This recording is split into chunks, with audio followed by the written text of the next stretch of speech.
boru ida mire baga sininga jecha dhikri jabadha du'a guyyaa arafa ni qeebalamti waan akka isin argisiisuuf har'a maal asii wali qabda jechuun keessaniin oolu dibata fuulaa takkan isin argisiisa galgala dibattanii ganama dhiqattan fuulli keessan shaayin godhaa jechuudha yeroo baay'ee ni fayyadamaan iidarratti yaani dhikriillee maalis gochaa dubartoonni ofis qaqqabu feenaa mire akkas awwanni ani qaala ahadii takka isinii seenu jechuudha mana kiyya kanarratti YouTube kiyya kana jalatti wantoonni ani dalagu yoo isin fayyaduu baate isin miidhu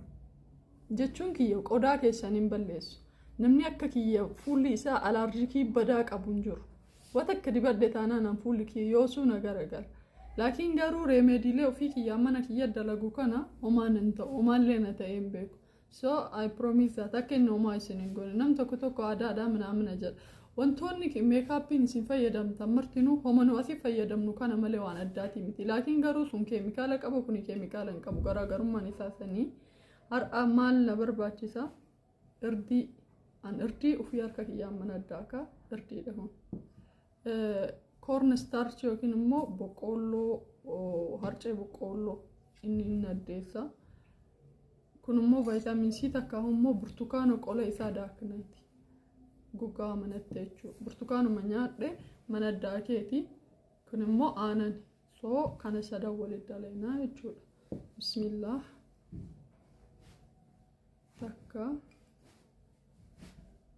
lama xiqqoo bayyeessuu waan fedhuuf malee duqqishitu gochuu dandeettan kun immoo xiqqoo fallaana kana walakkaa jechuudha ni ga'a yaani vaayitaaminummaa isaa malee waan iddoo waan barbaachisu miti kiyaanoo starchi corn starchi gootan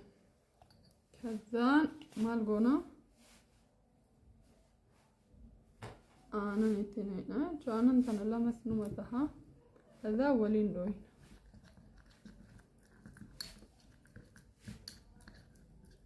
xiqqoo aanan itti dabala kazaan akkana goona jechuudha Begitanii kunu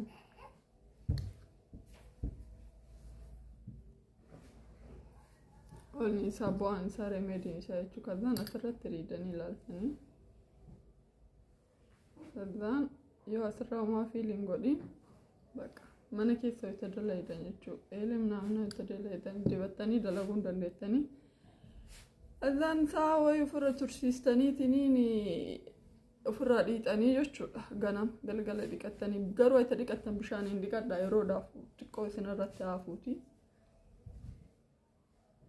kastaa በጣም አሪፍ ነው